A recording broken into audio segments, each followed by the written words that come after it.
my world came tumbling down in August 1992 when my house was completely destroyed. And after that day, like I said, it changed me forever. And I decided I'm never going to allow this to happen again, and I'm never going to see myself in this kind of situation again. Here at Liberty and Finance, we're licensed brokers with Miles Franklin. We are standing by the inventory, ready to make sure you get what you need, even into the wee hours of night and on weekends, because preparedness doesn't stop. Call us 1-888-81-LIBERTY. That's 1-888-815-4237.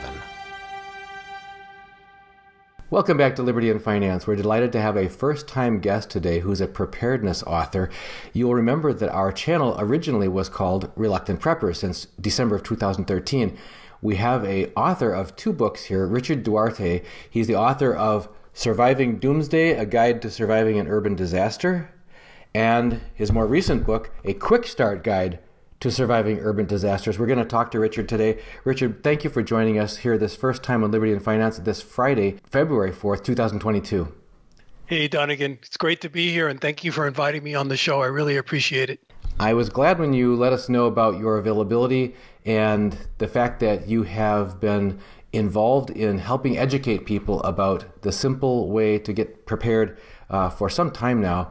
And one of the things I noticed when looking through your book was the blend of quick tips, photos, that sort of thing. I'm going to just give a quick sneak peek for people in here. There's quite a blend of both photos, diagrams, and checklists, and a lot of quick start tips. I know a lot of guys like a quick start, the short version of how to get started on something rather than reading the whole manual, so to speak. One little example of that, we put in a sauna in our basement. My wife and I love to do saunas. We got that habit in Minnesota. Came here to Northwest Ohio. Nobody knows what you're talking about. So we ordered one. It's a kit. You put it together. Wonderful thing. And I got it all done, got it all put together with my son. Took us a whole weekend, got it wired up. Turned the heat knob all the way, turned the timer knob all the way, as I was used to doing in any hotel saunas or YMCA saunas or any other sauna we'd ever been in. And it made a humming sound, and I got all excited, and it stayed cold, and it stayed cold, and it stayed cold. And I tried everything I could figure out to check the power, checked everything. Everything checked out. It was driving me crazy. And finally, I opened up the Quick Start manual and found out that it's an 8-hour timer in case you want to go off to work and have it kick in the last hour before you get home. Once I advance the timer to the last hour, boom, heat. So just long way of saying sometimes a quick start guide is the way to go. What got you into preparedness, and what got you to write a book about it? Could we start with what got you interested in preparedness and maybe what your background is as well? Right.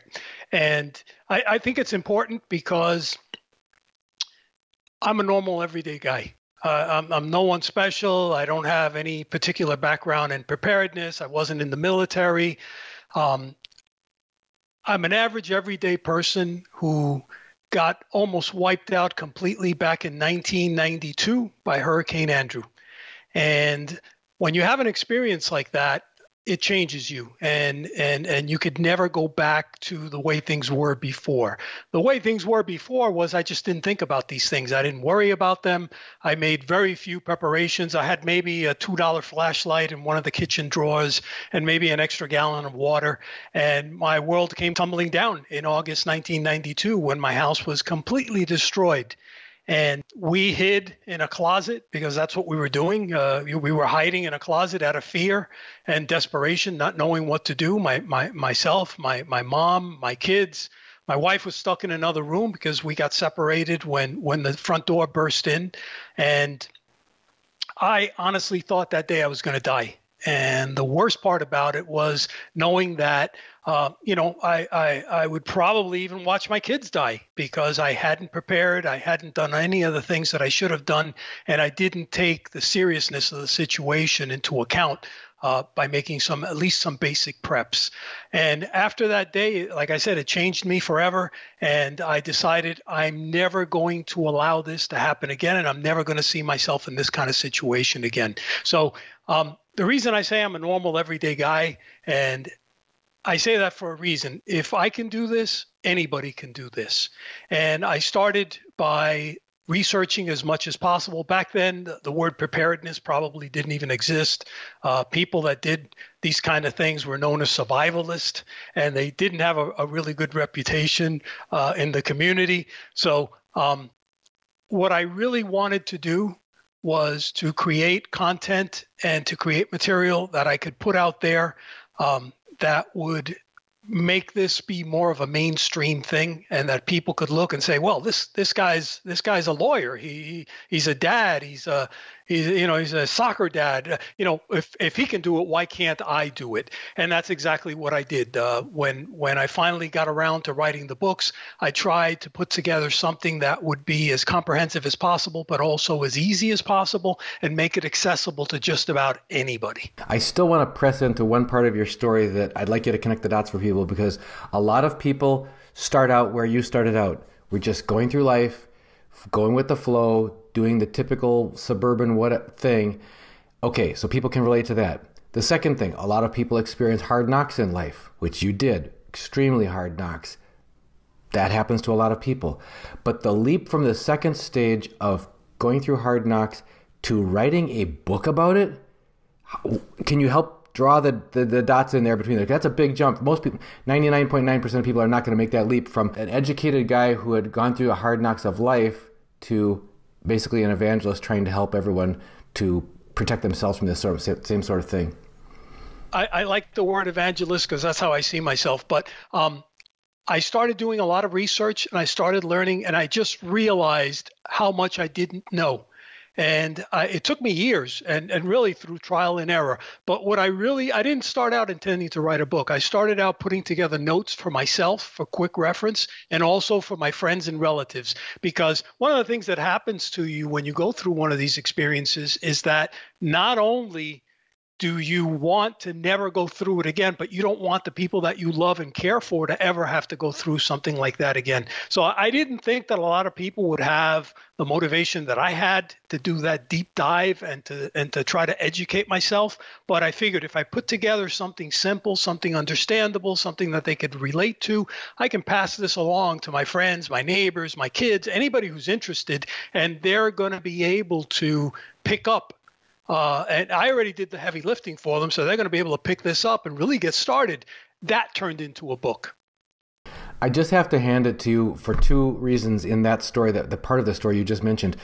When people go through a hard time in life, there's a very natural and understandable human temptation to follow into a pit of resentment or depression or despair or bitterness or, oh, the world's a hard place and therefore I'm going to become a hard person, that sort of thing. Discouragement. And it's very self-defeating, and it's very self-centered in a way that leads us to not make the world a better place, not help others, but to go from going through pain and suffering and loss and fear and emerge thinking, I'm going to educate myself. And then this last thing sounds like it turns into an act of love. For those people who I love and those people who I deeply care about, I don't want them to suffer what I suffered. I'm going to try to help them in any way I can through the benefits of this hard work that I've done. It's remarkable.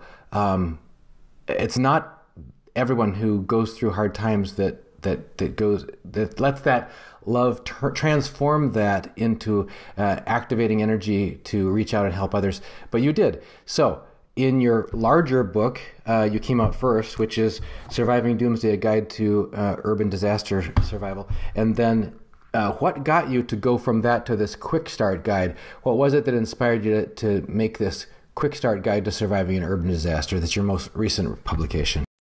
Okay, so I laugh, not because it's funny, but because, it's just incredible. A lot of people, I would give the book to them, Dunnigan. I wouldn't even ask them to buy it. I would give them the book and say, please, just read it. Just read it. Even if you don't do anything, but just please read it.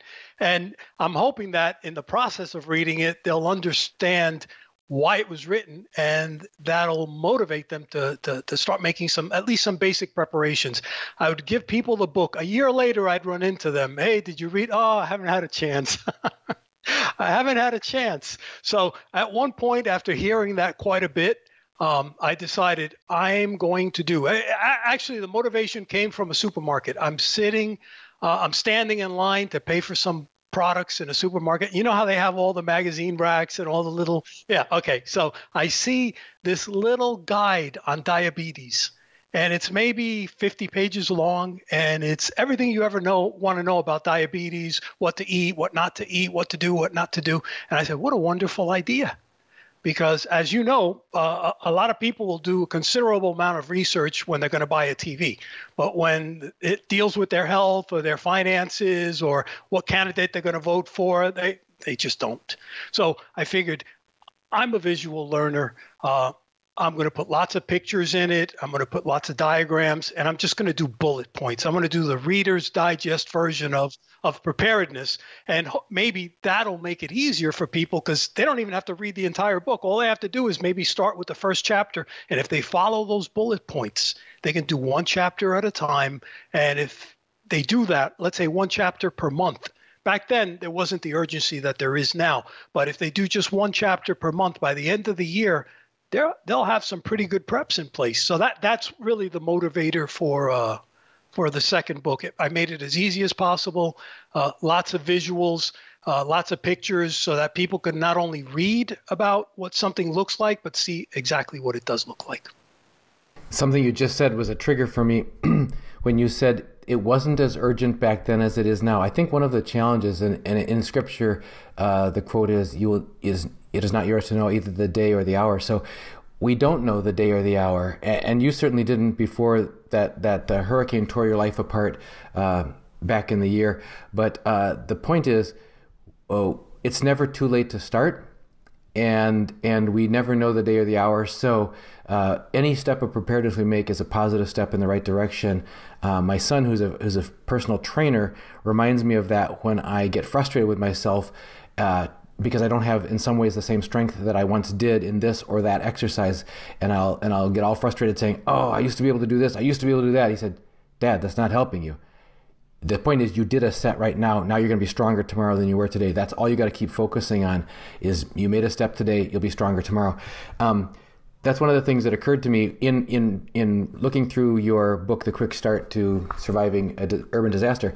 It reminded me of things I already had heard before, things I knew, maybe things I even had started doing or even had done, but now let lapse. And it's like, oh yeah. So just in the past week, just so you know, because of having gone through this, I've remembered I had fully stocked emergency kits in both of our vehicles that I had pulled out of there when we were going to do a thorough cleaning of the car. They're still sitting in the garage. A lot of good that's going to do us when we're out on the road and away from. But in the past, in multiple occasions, I have needed the Fix-A-Flat can in that inflates your tire and puts some sealant in there. I've needed the jumper cables. I've needed the hand warmers. Those things have actually come in necessary, and the toolkit and the flashlight. So it's like, dang, I got to get these things back in the car. And your book reminded me, you got to go through and make sure everything's refreshed in there and actually fit for use, ready for use. Secondly, my wife reminded me that down in our pantry where we keep quite a stockpile of food, water, drink, all kinds of things, she said, some of this stuff is out of date. You got to get this stuff that's out of there, that's done, out of there. So last night I was doing some heavy lifting of another kind, changing over some out-of-date stuff out of there. So I think that just in the last week, even if you're already an experienced prepper, even if you've already gone through a lot of steps, going through something that's as accessible and as easy to peruse as this book will be a great thought reminder and action prod to get you back on track again and get your priorities straight again. Also, my wife and I went through a concealed carry class years ago and knew at that point definitely how to disassemble, reassemble, clean, and load our weapons. And now we're rusty. We had done some field practice, some range days and that sort of thing. We're rusty, so it's a good reminder to stay conversant and to stay facile with these things. So next question for you is, of all the priorities that you mentioned in your book about emergency capability priorities, what are the 1, 2, and 3 that come to mind that you really want people, if it's, instead of being overwhelmed, I can't do everything at once, my life's busy enough already, I can't even get the kids to soccer practice and whatever, what are the 1, 2, 3 things that you would say people should really start with and focus on? Right. So priorities are always going to be scenario driven. If you're in the middle of the desert and somebody offers you a bottle of water or a gold bar, the gold bar is going to be really tempting. But that bottle of water is what's going to give you a fighting chance to walk out of that desert. So in that particular scenario, your priority is water. Under most circumstances, if I had to pick the one priority, it'll probably be security and self-defense. And when I say that, people sometimes cringe because they've always heard that water is the number one priority, followed by food. But my response is always, if you're dead or seriously injured, no amount of food or water is going to help you. So your ability to protect yourself and actually to create multiple layers of defense and security around yourself and your family is actually, in my opinion, the number one priority in most situations. But having said that, then we go back to what I call the core survival elements. And they're fairly easy to remember because these are things that we rely on every single day: water, food, medical and first aid, sanitation and hygiene, security and self-defense, and knowing when to stay put and when to get out. Again, scenario driven, so it depends on the circumstances.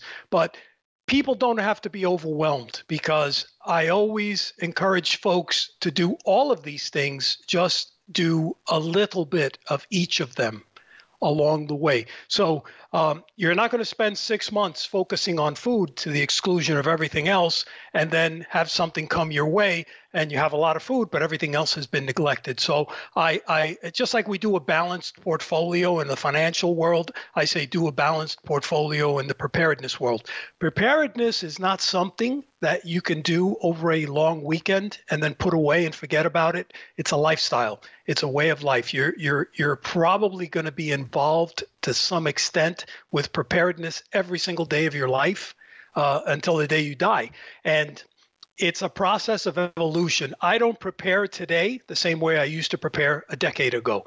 I used to do a lot of things that, for whatever reason, don't work for me anymore. So I've changed and I've fine-tuned the process. But I tell folks, if you want to start today, you can go out and buy some canned food.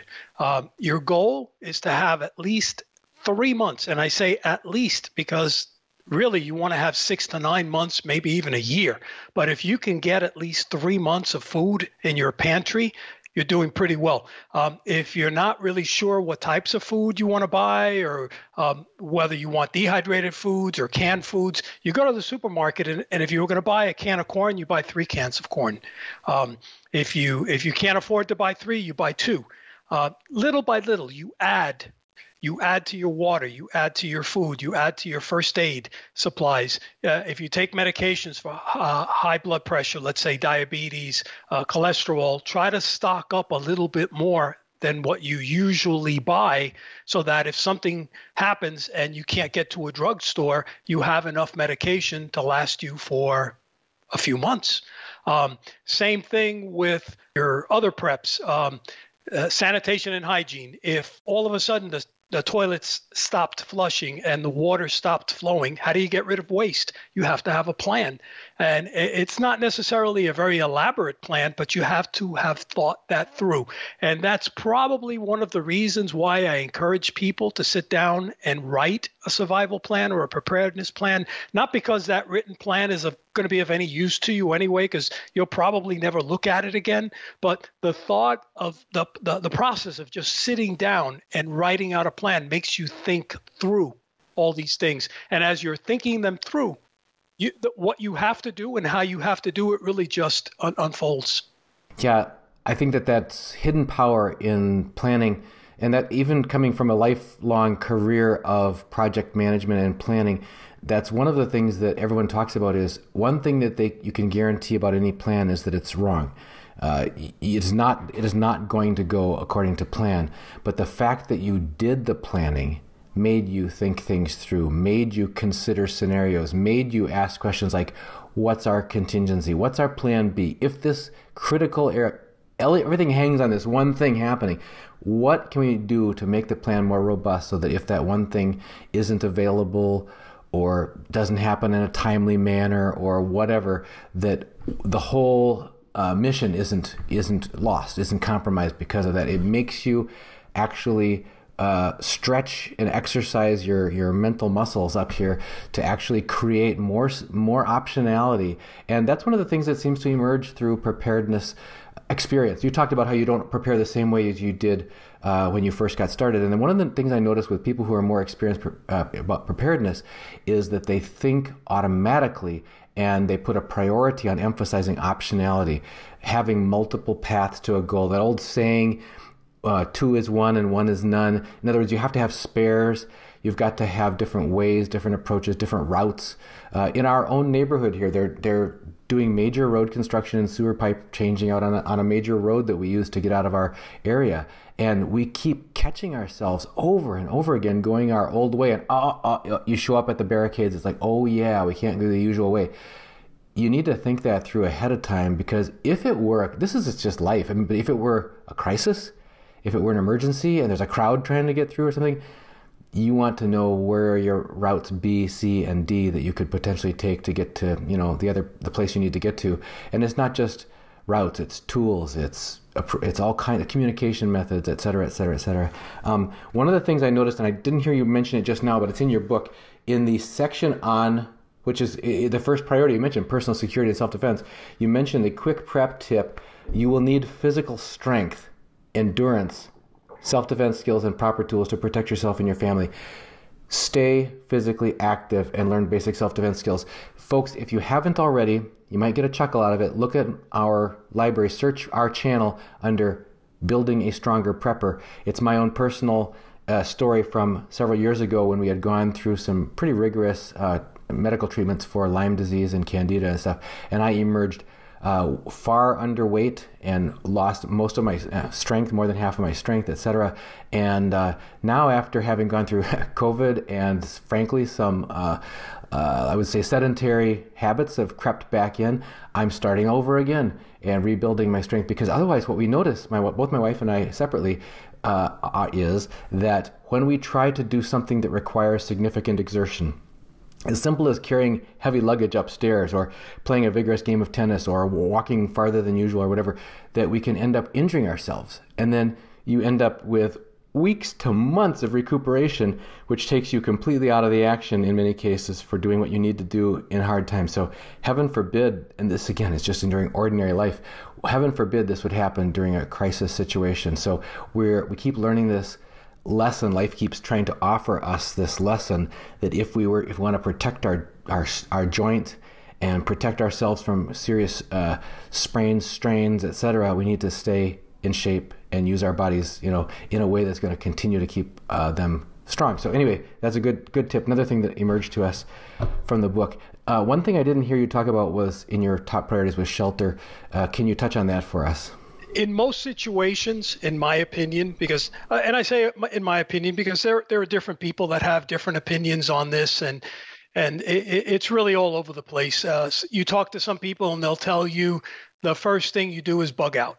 That's a big thing in the community, bug out in the bug out bag. I'm of the opposite mindset. I think the first thing that you do is shelter in place, and we've seen this over and over again.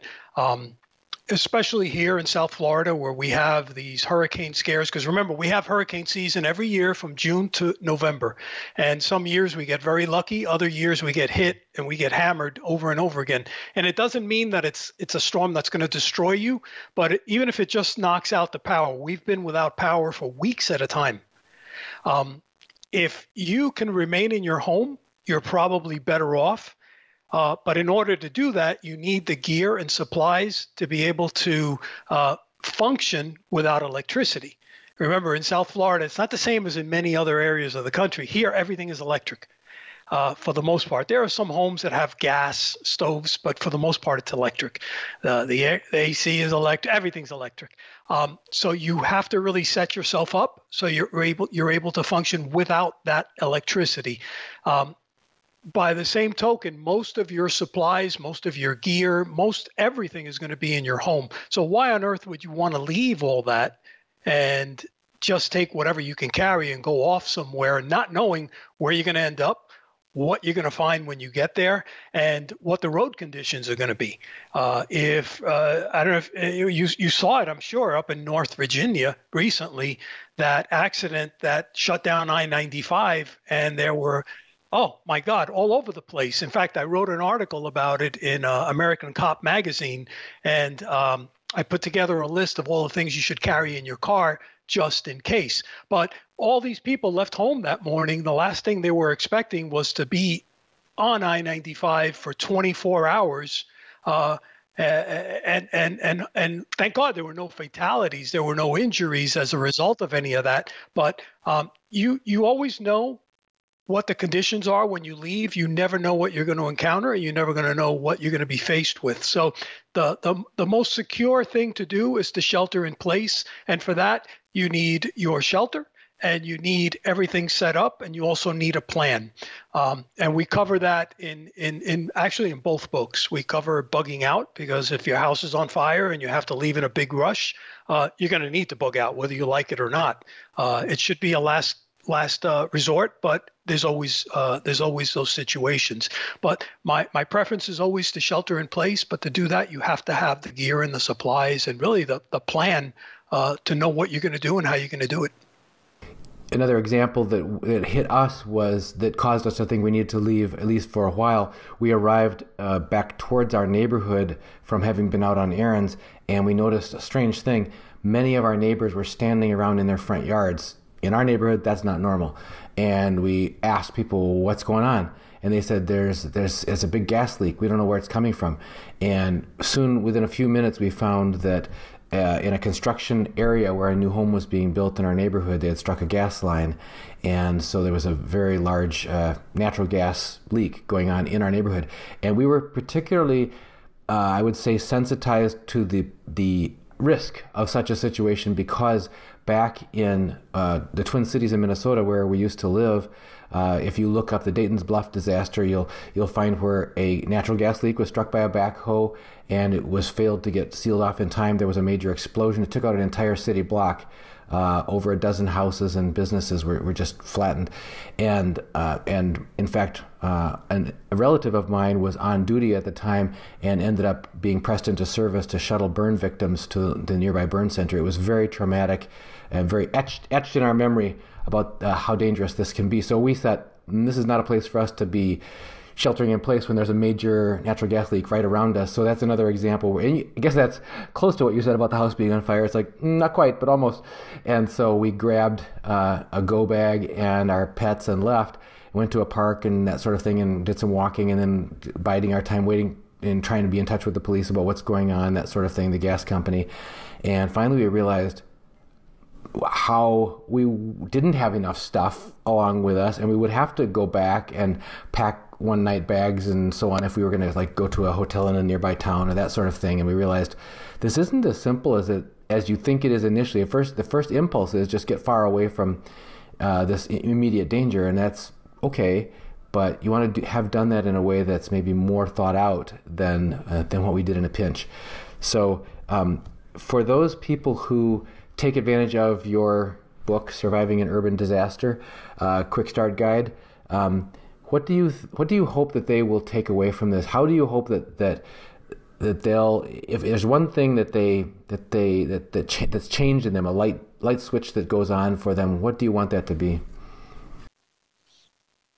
Okay, so we can do 10 of these shows, and we can talk about a different topic every single show, and we still wouldn't get to all the things that I'd love to talk about. But the last 2 years for me have been, I don't want to use the word traumatic because I don't want to be dramatic, but I never envisioned that we were going to see the things that we're seeing in real time when I wrote either of these books. Back then, I was thinking natural disaster, or even man-made crisis. Somebody does something stupid somewhere, or even something intentional to hurt people, and you need to be prepared for all of those things. I never envisioned, without going through them, but I never envisioned the things that we've seen over the last 2 years and how they've affected us. So I am very concerned. I'm very concerned for many, many reasons. And the one thing that I want to impress upon people is some of the things that we were warning about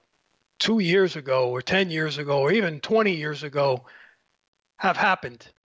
And then much worse than that has happened. So a lot of people that are into preparedness, like I am, we're actually in shock of what we're seeing.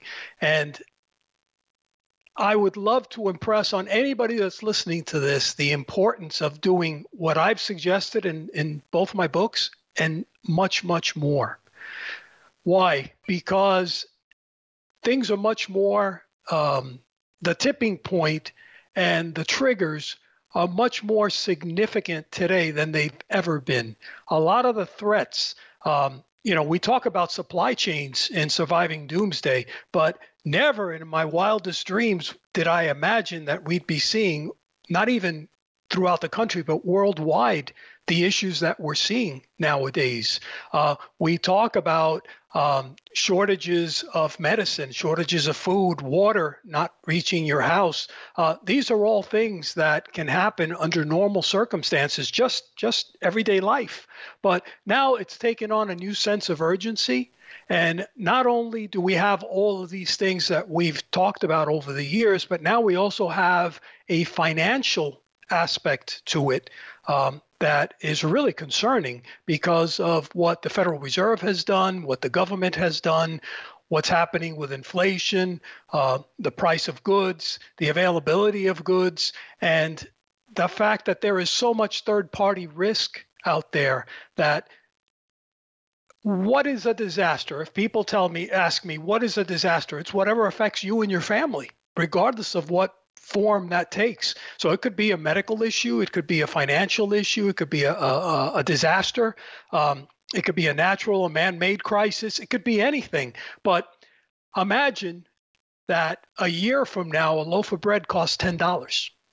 Have you thought about that? Have you prepared for that? That's part of preparedness. It's not just the food and the water and the first aid and the sanitation. It's also being able to respond to these threats, being prepared for them, having thought about it and thinking about, well, how am I going to survive this? And one of the things that I never spoke about in either of those books, because quite frankly, at the time, it wasn't a concern for me, was gold and silver. And today, I think about it almost every day. In fact, that's one of the first things I look at every morning as I look, what's the spot price of gold and silver? Because I think that one other aspect of all this that's been neglected up to now is how do I protect myself financially? And what can I do to make sure? Because in every disaster, no matter what it is, there's always going to be a reconstruction phase. And how do I get back on my feet?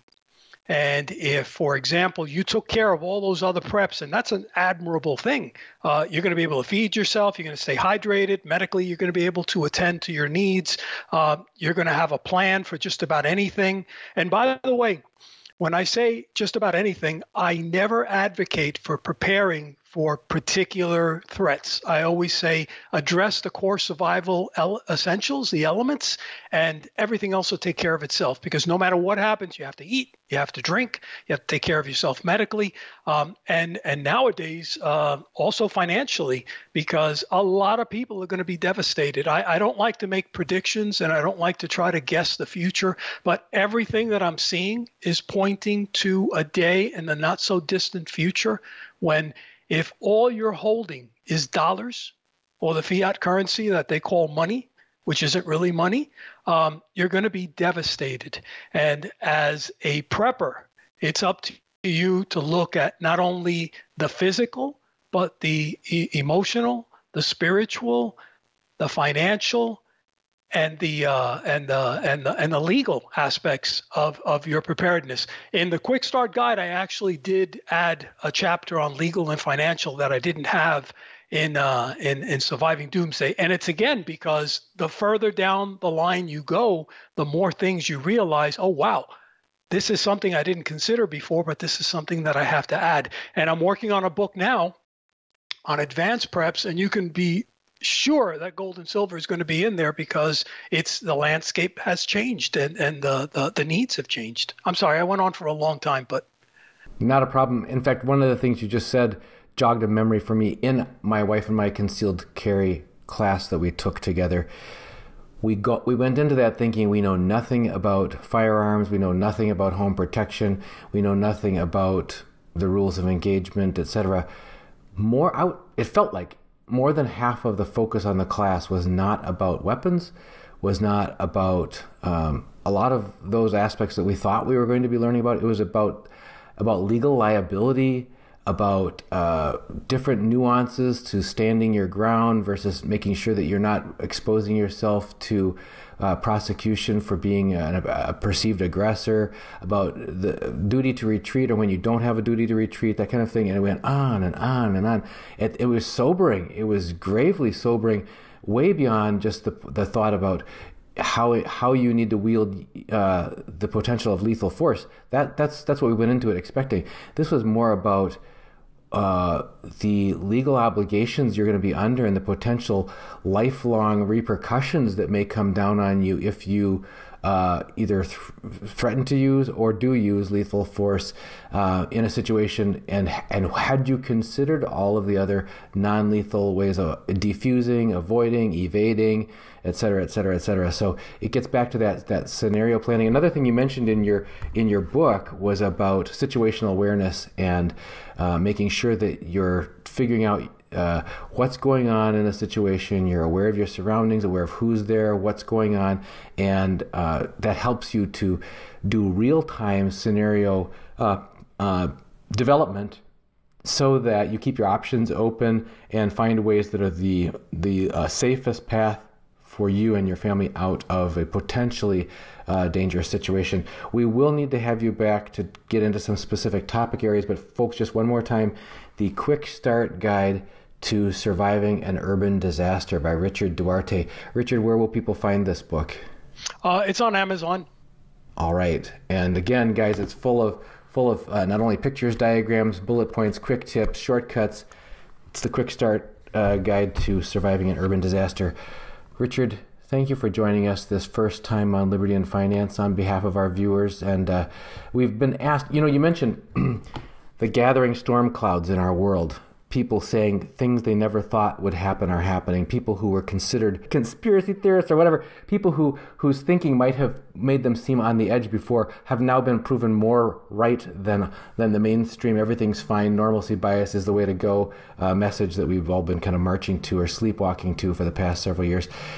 In the face of this environment that we're in, just grateful that people who are awakening and wanting to make preparedness steps, they came back to us and said, hey, you used to be called reluctant preppers. Why don't you just quit hammering on the one topic of the financial and fiat and sound money that you've kind of focused on so much, and give us some more of that preparedness stuff. So interestingly enough, because for the first 8 years or so of our channel, we kept noticing that financial preparedness was like almost 10 times as highly watched as topics related to all other forms of preparedness. But now we're having the viewers, coming back to us and saying, talk to us about more, bring on more experts about other areas, get back to some of that preparedness focus that we originally had. So we're bringing that in at least once a week now.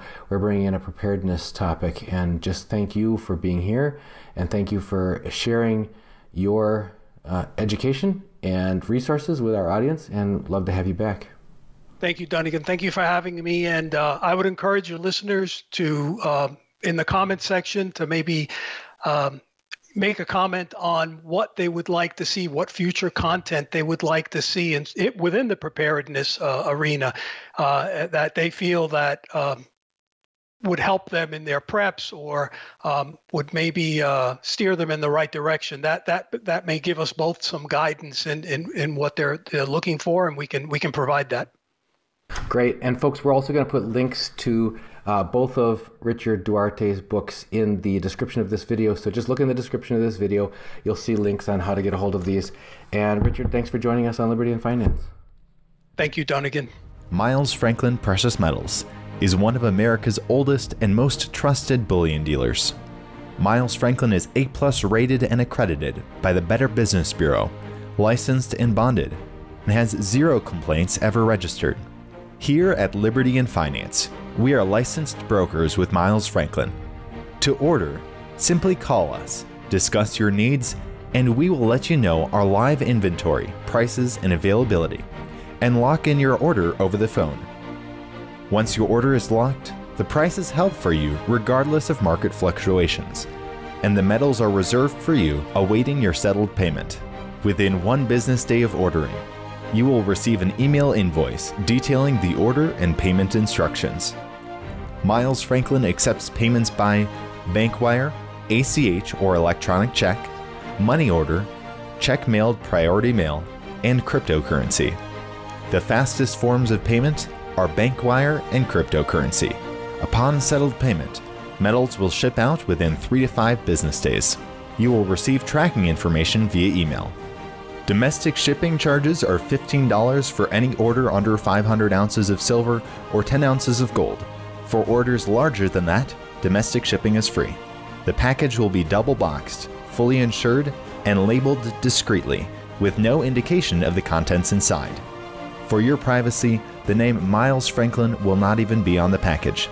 To talk to myself, Elijah, my brother Kaiser, or my father Dunnigan, call 1-888-81-LIBERTY. That's 1-888-815-4237.